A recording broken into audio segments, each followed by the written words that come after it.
Right, what's happening, everyone? You joined me and the missus actually in the evening doing the same thing everyone else in the country is doing at the minute and trying to find fuel. I've got fuel in both my cars, so that's not a problem. But what problem I have got is the other day when me and Steve was out on the boat,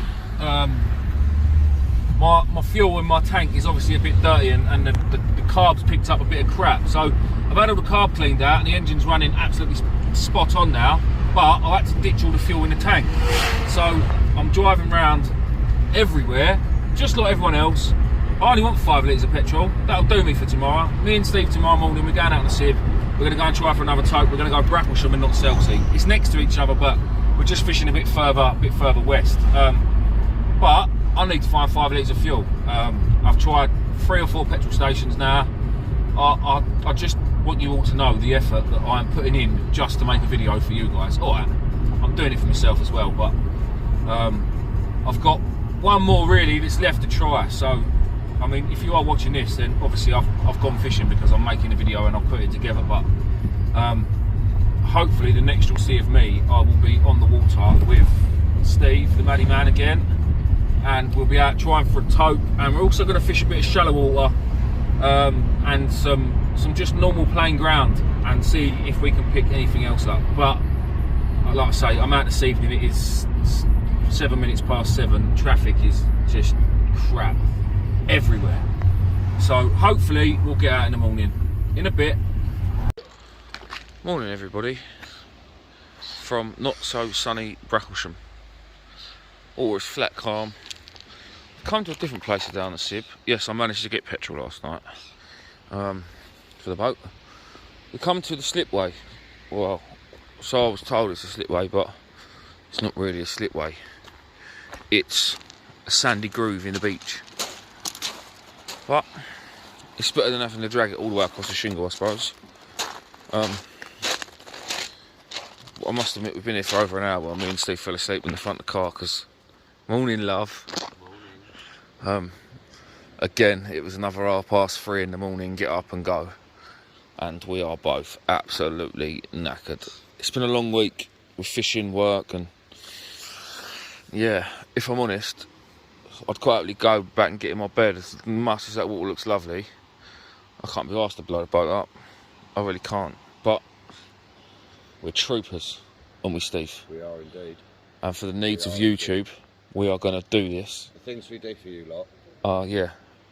And you best show some appreciation for that as well. And watch the other 2 videos from earlier in the week. Yeah, make sure you go back and watch the other Sib videos with the other tope. Please. Please. To be honest, I've noticed that the Sib videos don't do very well. If you don't, you can fork off. You can. I'll do it. It's a bit early for jokes like that, I think. But yeah. Sam can definitely. Yeah, Sam can definitely fork off with his 50-pounder. Well, there she is, the old girl. I'm going to get it out. That sounds a bit rude.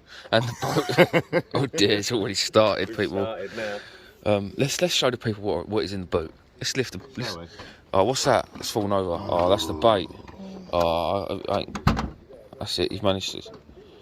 Hope they haven't defrosted. Dun dun dun. Has it leaked? Oh, it's leaked. There's blood everywhere. Oh, look. Oh, see, is that your food in that bucket? No. That's good. Look. That's blood. That is blood. Steve's even got Maddies. Let's have a look at your Maddie, Steve. Show us your little worm. And your bait. I need some water. I desperately need some water. Oh, they'll be alright, so we get out there. They'll do the job. That's bream bait. It is. So that, guys, is the car. Oh, nice, yeah. That is that is how I packed the car last night. When I say packed the car last night, I packed it about a week and a half ago, and I've just left it in the car ever since. So yeah, we're going to get on with this, and I will see you guys on the water. What's happening, people? So we're out now on the water fishing. Steve had a mackerel with his mackerel feathers, and he's just dropped them down again. He's got a lovely little wrasse. That's Steve's first ever wrasse. Beautiful fish. Look at that. Love that. Stunning thing, isn't it? Just literally sitting there. Yeah, nice. Hang on. That's happy days. Go on, Steve. something different, isn't it? So we're fishing over a bit of rough ground today. There is a small gully in it, but we are fishing over a bit of rough ground. And in this bit of rough ground, you know when you're fishing over rough ground, even if you haven't got like navionics, because 9 times out of 10 you'll see buoys and things. See that orange buoy? And there's a string of them. So there's a boat just been coming out, potting boat, and obviously they live.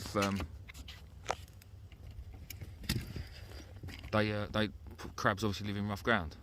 There's a kayaker up there as well. Look. But yeah, hopefully we'll see a few fish. We had a few problems this morning. I found another hole in the floor.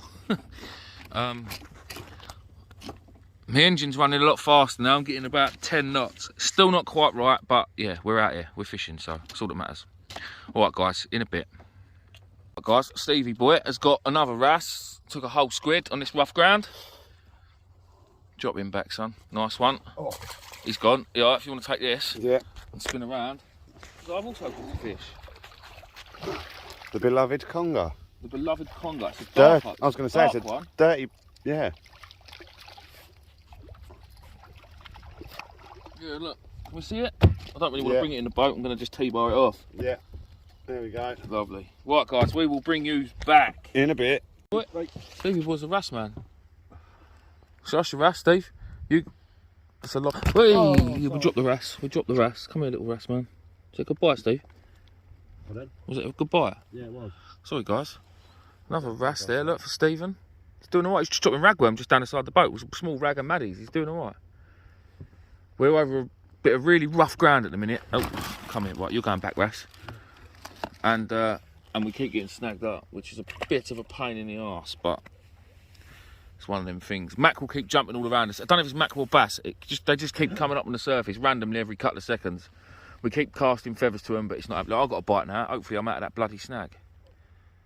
Right, I'm going to try and get this in, guys. See you in a bit. Good fish here, guys. I don't know what it is, but it's fighting well. Look at that go, look. And this is an heavy rod. I reckon it's a ray, but it could be a conger, because we're fishing in a deep hole with a reef about 30 yards in front of me. Oh, this is going, son. It's weird though, it don't feel like a ray. Tide's picked up though. Mind you, yeah, it is coming up on the tide. Yeah, mine's going now. What, properly going? Yeah. Hang on. Let me just see what this fish is. Right. We're good, it can sit there. Oh, bloody hell, it's heavy. We've got sea glow hooks on, so I'm confident that if there is a fish, I haven't got sea glow hooks on because I couldn't get no traces made up. I had to buy shop bought ones. I got them off clearing. I've got a slack liner on that rod now.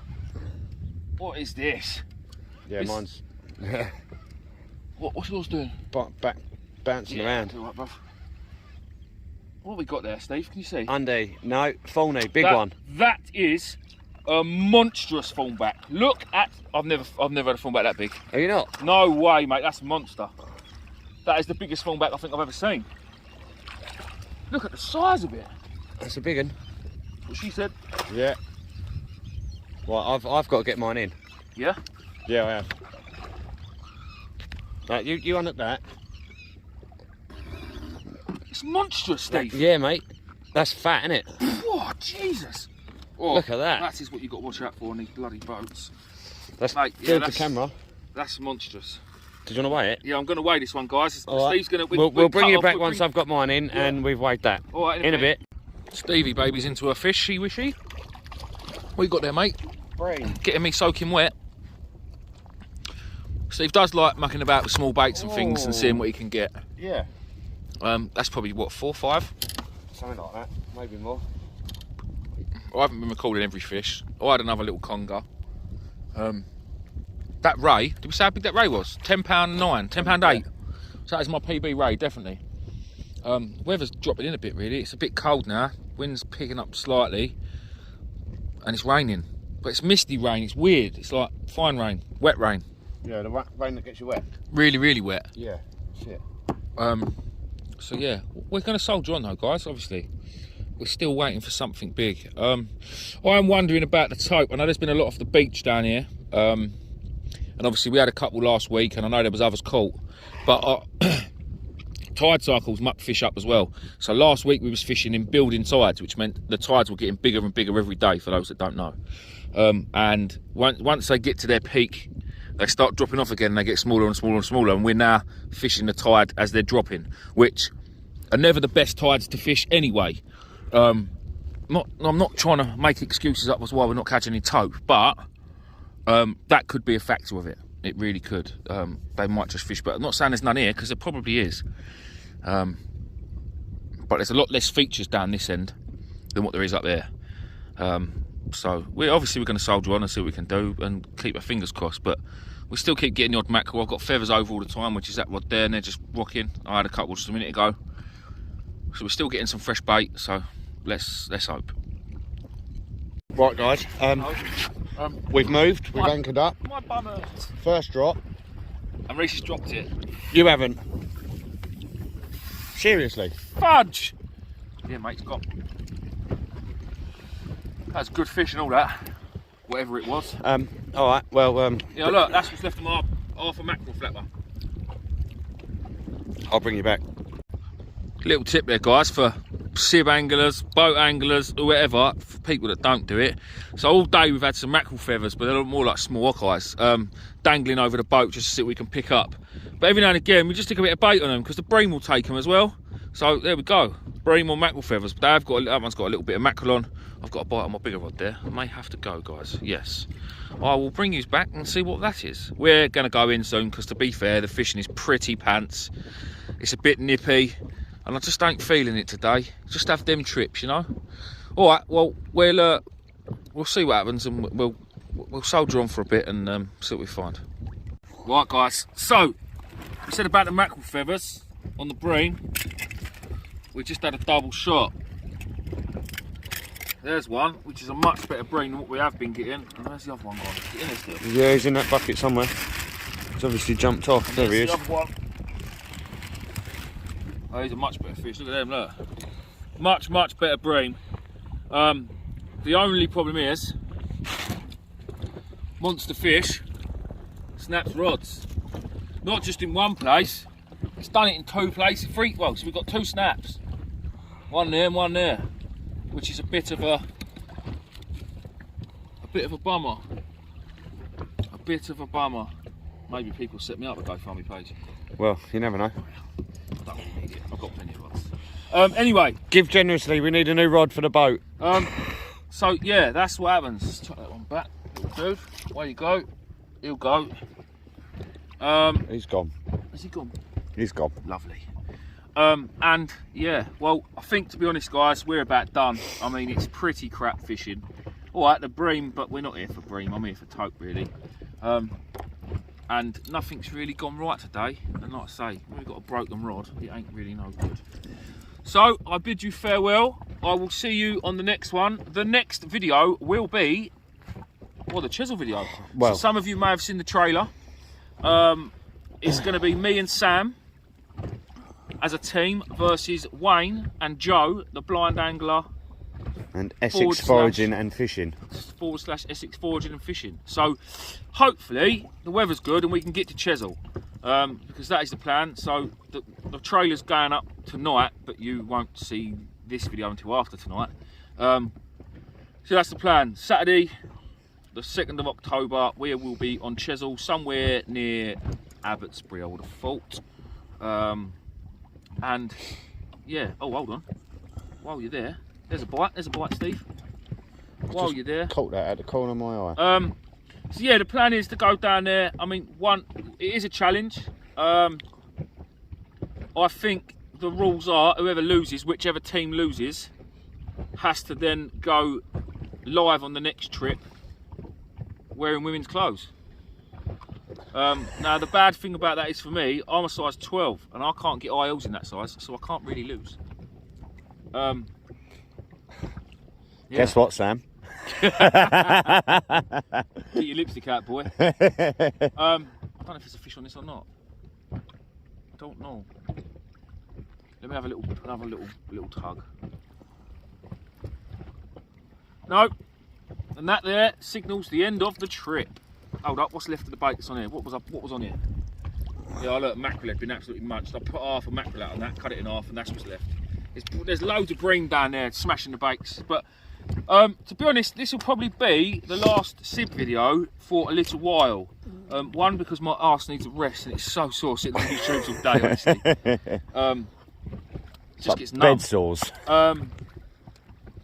yeah, I'm looking forward to getting out on the beach. Just need some fish. As you guys know, I live in Kent, so down here at Chelsea where we are, it takes me 2.5 hours to get here in the mornings or in the day, whatever, as long as there's no traffic. 2.5 hours. Of course, then you've got to set the boat up, which is another 45 minutes. And then you've got to do it all and drive home again, as well as spend the whole day out on the water, which is tiring enough as it is, as we all know. And it's only the same with the shore fishing rather than setting up the boat. Kent is just dead. Yes, I can go and catch whiting, and yes, I can go and sit on Ive Beach in a minute and have a chance for a sole. But I don't want to wade through 50,000 wanky pin whiting in the process, because that's not my idea of fun. It really isn't. So again, for these fish, I will be having to travel, which Bristol Channel will be one of the places, 100%. I'm really looking forward to meeting up with the lads from Bandit Fishing UK. They're in Wales, and I know they get some cod on their side, obviously, so I'll be fishing, hopefully fishing with them. And of course Chesil. I'd like to get up to Essex, Clacton, Walton way. They get a few cod in, and I want to take the boat and get up there on the boat. But yeah, we'll see. Plenty coming up over the winter. I won't disappear, but I only really want to catch cod, because that is about all I want to do. So thanks for watching. See you on the next one. In a bit.